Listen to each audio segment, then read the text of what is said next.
মেয়েরা নাকি কখনো এক পুরুষে আসক্ত হয়ে থাকতে পারে না। এই কথাটা শোনার পর আমি বিশ্বাস করতাম না, কিন্তু তার ভালোবেসে জানতে পারলাম কিছু কিছু মেয়ে আছে এমন যারা কখনোই এক পুরুষে আসক্ত হয়ে থাকতে পারে না। আজকের গল্পটা বাইজিৎ ভাইয়ের। ভাইটা আমার এসএমএস করে বলে যে ভাইয়া, আমি একটা মেয়েকে ভালোবাসতাম, তার নাম জান্নাতুল। ওরে আমি নিজের জীবনের চাইতেও বেশি ভালোবাসতাম, কিন্তু দিন শেষেও আমাকে দেখে আরেকজনের প্রতি আসক্ত হয়ে চলে গেছে। আমি যখন ইন্টার ফার্স্ট ইয়ারে পড়তাম তখন কলেজে একটা মেয়েকে দেখি, সে আমার সাথে ইন্টার ফার্স্ট ইয়ারে পড়তো। প্রথম দেখাতেই আমি ওর প্রেমে পড়ে যাই।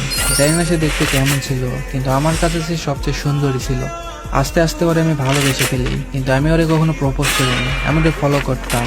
ক্লাস চলা অবস্থায় আমি শুধু ওর দিকে তাকিয়ে থাকতাম। পড়াশোনায় মন বসাতে পারতাম না। পড়তে গেলে শুধু ওর কথা মনে হতো। আমি কলেজে যেতাম শুধু ওরে একটাবার দেখার জন্য। পরে না দেখলে আমার কেমন কেমন লাগতো। ও কলেজে না আসলে আমার মন ভালো লাগতো না। প্রতিদিন আমি ওরে ফলো করতাম, ও কি করে, কোথায় যায়, কাদের সাথে কথা বলে, সব কিছু। ও যদি কোনো ছেলের সাথে কথা বলতো আমার খুব খারাপ লাগতো। আমি যে ওরে ফলো করি, কিছুদিন পর ও বিষয়টা বুঝতে পারে। এভাবেই চলতে থাকে। তো একদিন ও গাড়িতে করে যাচ্ছিল, আর আমি রাস্তার পাশে দাঁড়িয়ে থেকে দেখছিলাম। কিছু দূর যাওয়ার পর ও আমাকে শুধু একটা হাই দেয়। আমি বুঝতে পেরেছিলাম যে ও আমাকে পছন্দ করে। এভাবেই চলতে চলতে আমরা রিলেশনে যাই। আমাদের 6টা মাস খুব ভালোভাবেই কাটে। 6 মাস পর আমাদের পরিবার জেনে যায় আমাদের ব্যাপারে। আমার পরিবার কোনোভাবেই ওকে মেনে নিতে চায় না। আমি অনেক বোঝানোর পরেও তাদের একটাই কথা, তারা কোনোভাবেই আমাদেরকে মেনে নেবে না। আমি কি করব কিছুই বুঝতে পারছিলাম না। নিজের পরিবারকে রাজি করাতে না পেরে আমি ওর পরিবারের সাথে কথা বলি। ওর আম্মুরের সবটা বুঝিয়ে বলার পর তারা রাজি হয়, মানে ওর পরিবার রাজি ওকে আমার সাথে বিয়ে দেওয়ার জন্য। তারপর আমি আবারও আমার পরিবারকে বুঝিয়ে বলি, কিন্তু তারা কোনোভাবেই বুঝতে চাচ্ছিল না। আমি বুঝে উঠতে পারছিলাম না কি করব। আমি খাওয়া দাওয়া বন্ধ করে দিলাম, বাইরে যাওয়া বন্ধ করে দিলাম। সারাদিন রুমে চুপচাপ বসে থাকতাম, কারোর সাথে কথা বলতাম না। একদম পাগল প্রায় হয়ে গিয়েছিলাম। তারপরেও আমার পরিবার হ্যাঁ বলেনি। এভাবেই একটা মাস চলে যায়। 1 মাস পরে জানতে পারলাম ও আরেকটা ছেলের সাথে রিলেশনে জড়িয়ে পড়েছে। প্রথমে আমার বিশ্বাস হয়নি, কিন্তু পরে যখন সবটা জানতে পারলাম, আমার পায়ের নিচে থেকে মাটি সরে গিয়েছিল। আমার সাথে রিলেশন করার আগেও সে অনেকগুলো ছেলের সাথে রিলেশন করছে, আর আমার সাথে রিলেশন চলা অবস্থায় ও আরেকজনের সাথে রিলেশন করছে। আমি কখনো চিন্তাও করিনি ও আমার সাথে এমনটা করবে। আমি ওকে আমার নিজের চাইতেও বেশি ভালোবাসতাম, বিশ্বাস করতাম, কিন্তু ও আমার সাথে এমনটা করবে আমি কখনো তা ভাবতেও পারিনি। যারে পাওয়ার জন্য আমি নিজের ফ্যামিলির সাথে লড়াই করলাম, ওর ফ্যামিলিকে রাজি করালাম, দিন শেষে দেখলাম ও আরেক পুরুষে আসক্ত হয়ে গেল। আমি কি ওরে কম ভালোবাসতাম? এতটা ভালো আমি কখনো কাউকে বাসিনি যতটা ভালো আমি ওরে বাসছি। ওর জন্য আমি আমার নিজের ফ্যামিলির সাথে খারাপ ব্যবহার করলাম, কিন্তু দিন শেষে ধোঁকা ছাড়া আর কিছুই পেলাম না। হয়তোবা আমার ভালোবাসায় কোনো কমতি ছিল, যার জন্য আরেকজনকে দিয়ে পুষিয়ে নিত। এতটা ভালোবাসার পরেও যদি ঠকে যেতে হয়, তাহলে কিভাবে বিশ্বাস করব?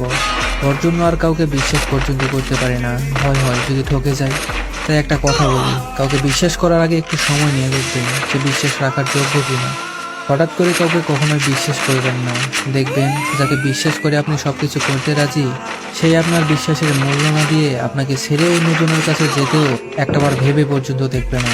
জানি না ও আমার সাথে এমনটা কেন করলো, কিন্তু আমি একটা কথা মানি, যে কাউকে ঠকিয়ে কখনো ভালো থাকা যায় না। আমায় কাঁদিয়ে তুমি কখনো ভালো থাকতে পারবে না, দেখে নিও। হ্যাঁ, কাউকে কাঁদিয়ে কখনো ভালো থাকা যায় না। কিছু কিছু মেয়ে বা কিছু কিছু ছেলে আছে, তাদের একটা দিয়ে হয় না। আমি জানি না একসাথে অনেকজনের সাথে রিলেশন করে তারা কি পায়। আরে ভাই, 1000 জনকে ভালো না বেসে 1000 উপায়ে একজনকে ভালোবেসে দেখো। ওই একজনের কাছে যে পরিমাণে ভালোবাসা পাবা, ওই 1000 জনের ভালোবাসা একত্র করলেও ওই একজনের ভালোবাসার সমান হতে পারবে না। ভালোবাসলে একজনকে ভালোবাসো। 10 জনকে ভালোবাসার কি দরকার? 10টা মানুষকে স্বপ্ন দেখানোর কি দরকার? স্বপ্ন ভাঙার কষ্ট হয়তো তুমি অনুভব করতে পারো না। তুমি তো আর 10 জনের স্বপ্ন পূরণ করতে পারবে না, তাহলে কেনই বা 10 জনকে স্বপ্ন দেখাবে? আসলে এরা বেটার অপশন পেলে আগের মানুষটাকে ছাড়তে একটাবারও ভাবে না। আসলে এরা ভালোবাসার ডেফিনেশনটাই বোঝে না, সত্যিকারের ভালোবাসতেই জানে না। যদি জানতো, তাহলে তারা কখনোই আরেকজনে আসক্ত হতে পারতো না। নিজের প্রিয় মানুষের আরেকটা প্রিয় মানুষ থাকলে যে কতটা কষ্ট হয়, তারা সেটা কখনোই বোঝে না। কারণ তারা যে কখনো সত্যিকারের ভালোই বাসে না। তবে এই মানুষগুলো কখনোই ভালো থাকতে পারে না। একজনের অভিশাপ লাগলেই তো জীবন বরবাদ হয়ে যায়, সেখানে যদি 10 জনের অভিশাপ লেগে যায়, তাহলে কিভাবেই বা তারা ভালো থাকবে? সবশেষে একটা কথা বলি, 10 জনে আসক্ত হয়ে আপনি কখনোই ভালোবাসার গভীরতা বুঝতে পারবেন না। একজনে আসক্ত হয়ে দেখুন, ভালোবাসা অনেক সুন্দর। যাই হোক, সবাই ভালো থাকবেন, সুস্থ থাকবেন।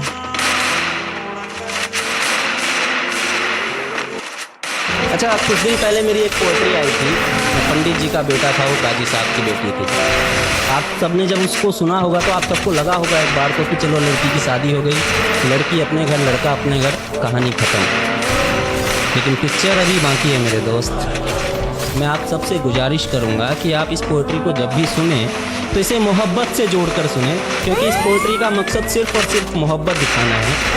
आप इसे कहीं भी और लेके जाएंगे तो मेरा लिखना मुकम्मल नहीं होगा, और मुझे पता है कि आप किसी का इश्क मुकम्मल नहीं कर सकते हैं, लेकिन किसी का लिखना तो मुकम्मल कर ही सकते हैं ना। कि जो गूंज रही थी मेरे कानों में, जो गूंज रही थी मेरे कानों में, वो उसके शादी की सहनाई थी। जो गूंज रही थी मेरे कानों में, वो उसके शादी की सहनाई थी। मैं कलियां बिछा रहा था राहों में, आज मेरे जान की विदाई थी।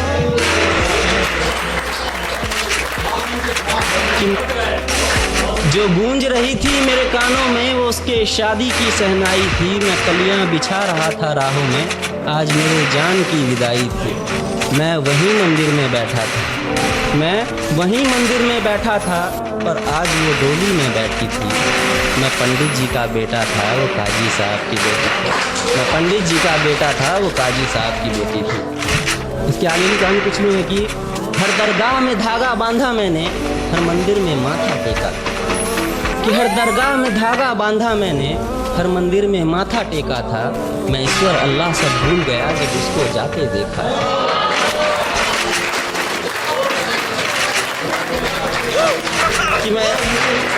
कि मैं ईश्वर अल्लाह सब भूल गया जब उसको जाते देखा था। कि सूख चुकी थी सब कलियां, कि सूख चुकी थी सब कलियां, हर गली सुनसान थी। कि सूख चुकी थी सब कलियां, हर गली सुनसान थी। कल तक थी जो मोहब्बत मेरी, आज किसी की बेगम जान थी। कि सूख चुकी थी सब कलियां, हर गली सुनसान थी। कल तक थी जो मोहब्बत मेरी, आज किसी की बेगम जान थी। इश्क से वाकिफ थी वो, इश्क से वाकिफ थी वो, लेकिन मजहब से अनजान थी। बस गलती इतनी सी थी हमारी कि मैं हिंदू और वो मुसलमान।